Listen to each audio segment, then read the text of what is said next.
ఏపీకి సంబంధించి అయితే సంఘ విద్రోహులు నేరస్తులకు అండ. Political terrorism.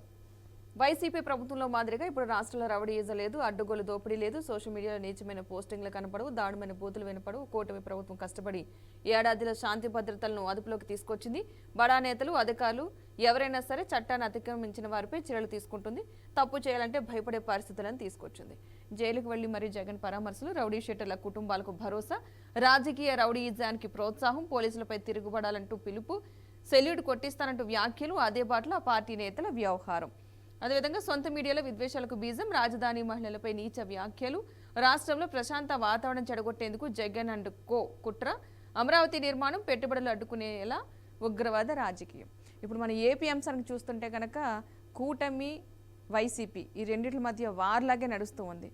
ఇప్పుడు ప్రజెంట్ ఏంటంటే కూటమి ప్రభుత్వం వచ్చిన తర్వాత గత ప్రభుత్వం లాగా ఇక్కడ రౌడీయిజం లేదు, చాలా కూల్గా శాంతి భద్రతల విషయంలో చాలా జాగ్రత్తగా ఉంటున్నాం. జగన్ కొన్ని వ్యాఖ్యలు చేశారు, అటు రాజధాని మహిళలపై కూడా వ్యాఖ్యలు చేశారు. మేము అధికారంలోకి వచ్చిన తర్వాత పోలీసుల సంగతి చెప్తామంటూ చెప్పారు, కానీ ఇలాంటి ఏమీ మాకు ప్రభుత్వ హయాంలో లేవంటూ కూడా వ్యాఖ్యలు చేయడం జరిగింది. సో వీటిని ఏ విధంగా చూడాలంటే ఒక రాజకీయ వార్లాగా అయిపోతుందే తప్ప, అంటే ఉన్న ప్రభుత్వానికి కొన్ని సూచనలు సలహాలు ఇవ్వాలి, ఏమి తక్కువ, అసలు ప్రజలకి ఏం చేయాలి, ఏం కావాలి అన్న విషయం కాస్త ఈ వ్యక్తిగత కక్షల్లాగా అయిపోతున్నాయి కాదంటారా ఈ విషయంలో? చాలా చక్కగా చెప్పారు. ఎందుకంటే ఎన్నికలకు ఏం జరగాలి, మీరు చెప్పిందిగా జరగాలి. ప్రజల అభివృద్ధి, మౌలిక వసతుల అభివృద్ధి, ప్రజలకు మరి సమస్యలు తీర్చడం ఇది జరగాలి. ప్రభుత్వాలు శాశ్వతం, పార్టీలు కాదు. పార్టీలు వాళ్ళు ఉంటాయి, రేపోతాయి. చూసాం కదా, 151 సీట్లతో గెలిచిన అప్రతిహతంగా ఒకటే పార్టీ. ఇప్పుడు తెలుగుదేశం విజయం కూడా అంత పెద్దది కాదంటున్నాడు. ఎందుకంటే ఎన్డీఏ కూటమికి 164 సీట్లు వచ్చినాయి, కానీ ఒక్క తెలుగుదేశం 135 సీట్లే కదా వచ్చినాయి. కనుక అట్లా చూసుకుంటే అంత అద్భుతమైన మెజార్టీ ఇస్తే దాన్ని నిలబెట్టుకోలేకపోయాడు మనకు జగన్మోహన్ రెడ్డి గారు. ఖచ్చితంగా ఎవరు అవునన్నా కాదన్నా 5 ఏళ్ళు విధ్వంస పాలన జరిగింది. నేను అంటున్నాను, ఆంధ్రప్రదేశ్ రాష్ట్రం 10 ఏళ్ళు వెనక్కిపోయింది. నేను ఆయన మీద వ్యక్తిగతంగా శత్రువును కాదు, ఆయనకు వ్యక్తిగతంగా ఆయన కులంతో నాకు పెద్దగా వ్యతిరేకత లేదు. కానీ ఇక్కడ సమస్య ఏమొస్తుందంటే, తాను మంచి అవకాశాన్ని జారవిడుచుకున్నారు.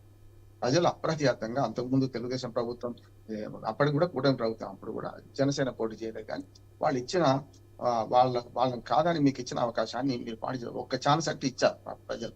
కానీ 5 ఏళ్ళు కేవలం బటన్ నొక్కడం తప్ప పోలవరం ముందుకు పోలేదు, అమరావతిని 3 ముక్కల ఆట ఆడిండు పేకాట్లాగా. అట్లాగే ఏ అభివృద్ధి పనులు కూడా ముందు పెట్టుకోలేదు. కేవలం డబ్బులు నొక్కడం, వాళ్ళకు బండపడడం, లేకపోతే ఇంటింటికి డబ్బులు పంచడం, ఏది మనకు వాలంటీర్ల ద్వారా. ఇవన్నీ ఎవరికి ఏమైందంటే ప్రజలకు అర్థమైంది ఈ అభివృద్ధి జరగదని. వ్యక్తిగతంగా ఎన్ని పనులు చేసినా సామాజిక అభివృద్ధి కూడా ఒకసారి లెక్కలోకి వస్తుంది. కనుక మళ్ళీ కూటమి ప్రభుత్వాన్ని మళ్ళీ గెలిపించారు.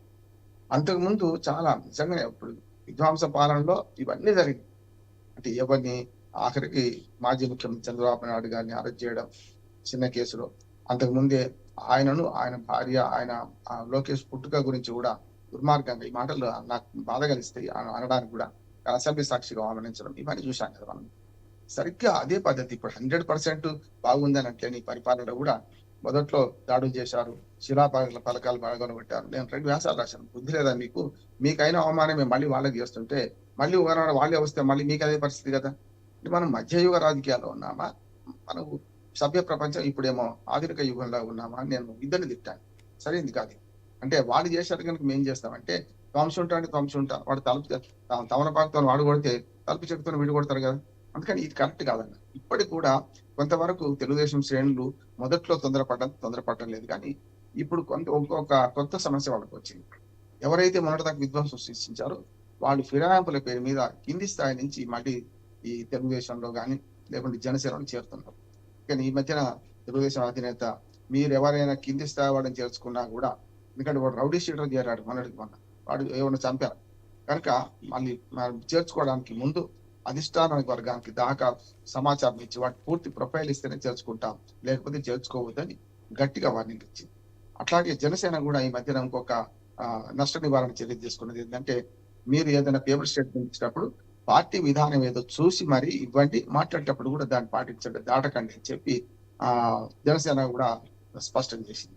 ఎందుకంటే అధికారం రాగానే ఏ పార్టీలో నా పద్మ గారు ఎప్పుడైనా ఉంటారు, అధికారం రాగానే కప్పలు కదా చెరువు నిండితే ఎట్లా, తెప్పలుగా చెరువు నిండిన కప్పలు 10,000 వచ్చు కదా రాసుపోతారని సుపతి శతకాలు ఎన్నో చెప్పింది. అధికారం అనే చెరువు నిండితే ఇప్పుడు వస్తారు, ఎప్పుడైనా వస్తారు.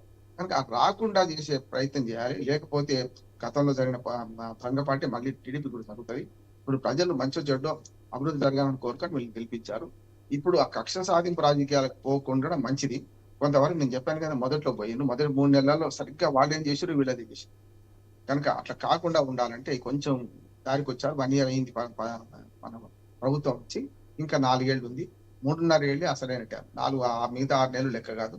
ఇప్పటికీ నా ఉద్దేశం ఏంటంటే కక్ష సాధింపు చర్యలు మానుకొని అమరావతి పూర్తి చేయడం, నిర్మాణం, అట్లానే పోలవరం పూర్తి చేసుకోవడం 2028 లోపల చేసుకుంటేనే వచ్చేదానికి ఒక ఓటర్లను ఓట్లాడడానికి కూడా వీళ్ళకు మొహం ఉంటుంది. ఆ రకం చేయాలి. మంచిదే. నా ఉద్దేశం ఏంటంటే ఆ నిర్ణయం తీసుకోవడం మంచిదే. అమరావతి మహిళలను అవమానించడం కూడా నేను కూడా పూర్తిగా ఖండిస్తున్నాను. సరైనది కాదు. అమరావతి మహిళా రైతుల పోరాటం చాలా గొప్పది అంటుంది. నేను ఆ పోరాటానికి నైతిక మద్దతు ఇచ్చాను, వెళ్ళొచ్చాను కూడా. ఆ రకంగా చూసుకుంటే వాళ్ళ పోరాటం అలుపెరగని పోరాటం. భూములు ఇచ్చి త్యాగం చేసి వాళ్ళు రకంగా చెప్పారంటే ల్యాండ్ పోలింగ్ సహాయపడి చివరికి ఇన్ని అవమానాలు ఎదుర్కోవాల్సి వచ్చింది కదా. కానీ నా ఉద్దేశం ఏంటి, పత్రికా విలువలు కూడా పోతున్నాయి. నేను కరెక్ట్ 50 ఏళ్ళు నా జర్నలిజం 75 మొదలైంది. ఇందిరాగాంధీని ఇందిరాయ ఇండియా, ఇండియాయ ఇందిరా అని అన్నాడు డికే బార్వా, దేవకాంత్ బార్వా. అంటే దానికి వ్యతిరేకంగా ఫస్ట్ వ్యాసం రాసినామని ఆంధ్రభూమిలో గోరాశాస్త్రి గారు ఉన్నాడు, ఎడిటర్ గా ఉన్నాడు. ఇప్పుడు నేను ఖండిస్తున్నాను, ఇది కరెక్ట్ కాదు. ఎందుకంటే పత్రికా విలువలు మొత్తం నాశనం, మీడియా విలువలు నాశనం అయిపోతున్నాయి. అందుకని నేను చాలా వరకు న్యూట్రల్ ఉన్న ఛానల్ మాత్రమే మాట్లాడుతున్నాను. మనకు ఎవరు చుట్టం కాదు, ఎవరు పక్కం కాదు. కనుక అమరావతి రైతులను అవమానించడం పూర్తిగా హేయము, సరైనది కాదు. వాళ్ళ పోరాటాన్ని తక్కువ చేయడం. ఇవాళ అమరావతి మీద కక్ష తెచ్చుకోవాలంటే పార్టీ విధానాలు వేరుగా ఉండొచ్చు. మీ విధానాలు వేరుగా ఉన్నంత మాత్రాన ప్రజలు ఉద్యమించి వాళ్ళు మళ్ళీ 3 రాజధానులుగా ఒకే రాజధాని చేసుకునే క్రమంలో వాళ్ళని అవమానించడం కరెక్ట్ గా. ఈ ఆంధ్రప్రదేశ్ లో ఈ దుర్మార్గమైన మధ్యయుగ రాజకీయాలు నడుస్తున్నాయి. దీన్ని మనం అందరం ఖండించాలి.